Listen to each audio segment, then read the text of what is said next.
Crônicas do Amanhecer.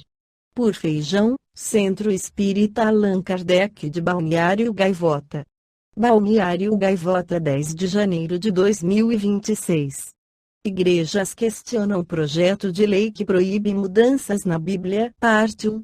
Aprovada na Câmara dos Deputados em 2022, proposta começou a avançar este ano no Senado. O texto veda qualquer alteração, adaptação, edição, supressão ou adição nos textos da Bíblia Sagrada, composta pelo Antigo e pelo Novo Testamento, em seus capítulos e versículos. O objetivo é que conteúdo bíblico permaneça imutável, diz autor do projeto. O deputado federal pastor Sargento Isidório Vandibá diz que há receio entre os religiosos sobre futuras e possíveis tentativas de alterar, editar ou manipular o texto bíblico. Por isso, a proposta defende o que ele chamou de patrimônio espiritual, cultural e religioso do povo brasileiro. Cada religião, no entanto, adota uma versão diferente da Bíblia. A oração do Pai Nosso ajuda a exemplificar. Nas igrejas evangélicas, tradicionalmente, a reza termina com Teu é o reino, o poder e a glória para sempre. Amém. Enquanto na católica, a frase final é Livrai-nos do mal. Amém. Quem explica é o diretor executivo da Sociedade Bíblica do Brasil, o reverendo Ernie Walter Seibert. Pai Nosso aparece das duas formas em cada Bíblia, mas o conteúdo delas é o mesmo, diz Seibert. Tem Bíblia que vai ter o Pai Nosso com o Livrai-nos do mal, amém. Mas por toda a Bíblia vamos ter os textos dizendo que o reino é de Deus, afirma o reverendo. Entidades e teólogos alertam para os problemas de criar uma Bíblia oficial. Entre as inúmeras críticas feitas ao projeto está deixar o Estado assumir a responsabilidade sobre um texto religioso. Seibert, que representa uma das maiores organizações bíblicas do país, aponta que o texto como está, gera uma impossibilidade de aplicar a lei. Em audiência pública no Senado, em outubro, representantes de diferentes religiões criticaram a medida. O padre Cássio Murilo Dias da Silva, que representava CNBB, Conferência Nacional dos Bispos do Brasil, também disse ter dificuldade para entender qual seria a Bíblia definida como original. Nesse projeto, a Bíblia deixa de ser palavra de Deus para ser palavra humana ou palavra do Congresso. Optar por um texto seria destruir o esforço para o diálogo interreligioso e ecumênico, afirmou. Se aprovado, o projeto pode prejudicar revisões e atualizações que costumam ser feitas na Bíblia, afirma Seibert. Antes da atual versão, por exemplo, o texto bíblico não era dividido por livros, capítulos ou versículos. Quando Paulo escreveu aquela carta, aquele texto original não tinha capítulo nem versículo. Isso foi um acréscimo. Foi uma anotação técnica, disse o reverendo. Como foi escrita em hebraico, a primeira versão do Antigo Testamento não usava vogais nas palavras, elas foram incluídas depois. Isidório diz que seu projeto não impõe uma Bíblia oficial. O deputado pastor diz que o objetivo é barrar tentativas de modificar o texto por motivações políticas, ideológicas ou comerciais. A Bíblia usada pela Igreja Católica e a Bíblia usada pelas igrejas evangélicas têm diferenças históricas, especialmente nos livros deuterocanônicos, e isso é plenamente respeitado, afirmou. Texto no Senado. Proposta foi aprovada pela Comissão de Direitos Humanos do Senado. Em 2023, o texto demorou para avançar e trocou de relatoria ao menos 2 vezes na CDH, Comissão de Direitos Humanos e Legislação Participativa. Mas em março deste ano, o senador Magno Malta, PLS, assumiu como relator e deu parecer favorável ao texto, aprovado em abril. Agora, o texto passará pela Comissão de Educação. Magno Malta afirmou que o projeto protege o conteúdo, não a forma da Bíblia. Cada denominação continuará com sua Bíblia. O objetivo é evitar distorções que deturpem a palavra de Deus, disse a UOL.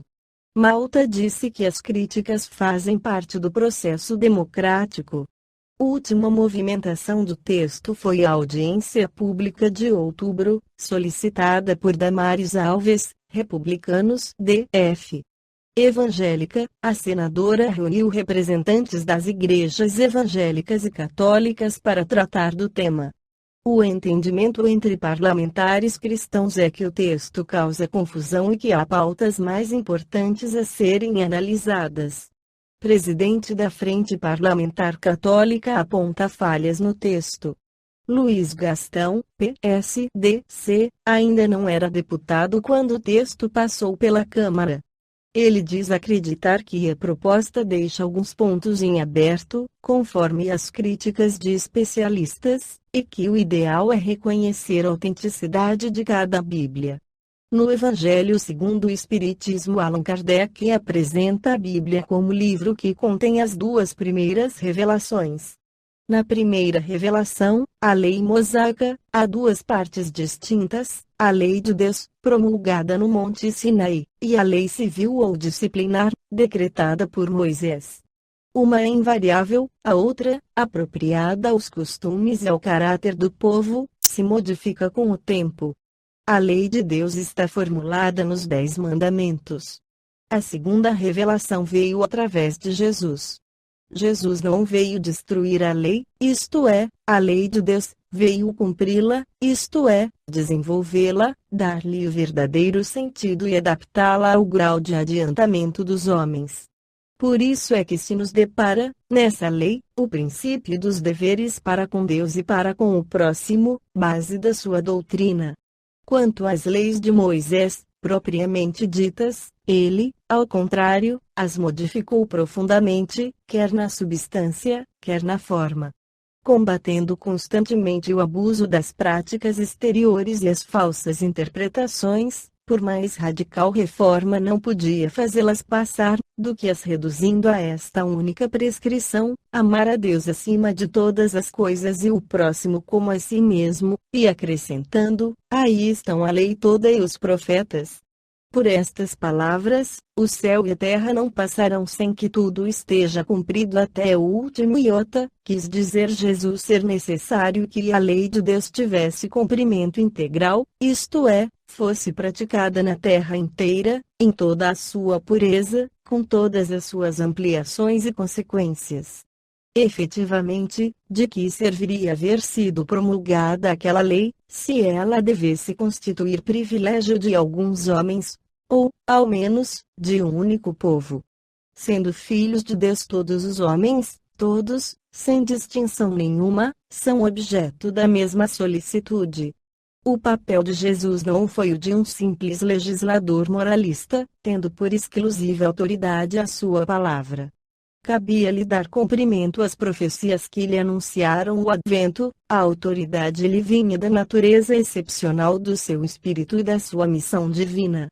Ele viera ensinar aos homens que a verdadeira vida não é a que transcorre na terra, e sim a que é vivida no reino dos céus. Viera ensinar-lhes o caminho que a esse reino conduz, os meios de eles se reconciliarem com Deus e de pressentirem esses meios na marcha das coisas por vir, para a realização dos destinos humanos. Entretanto, não disse tudo, limitando-se, respeito a muitos pontos, a lançar o germen de verdades que, segundo ele próprio declarou, ainda não podiam ser compreendidas. Falou de tudo, mas em termos mais ou menos implícitos. Para ser apreendido o sentido oculto de algumas palavras suas, Mister se fazia que novas ideias e novos conhecimentos lhes trouxessem a chave indispensável, ideias que, porém, não podiam surgir antes que o espírito humano houvesse alcançado um certo grau de madureza. A ciência tinha de contribuir poderosamente para a eclosão e o desenvolvimento de tais ideias. Importava, pois, dar à ciência tempo para progredir. Esta foi a crônica do amanhecer de 10 de janeiro de 2026. Por Alfredo Feijão Lopes.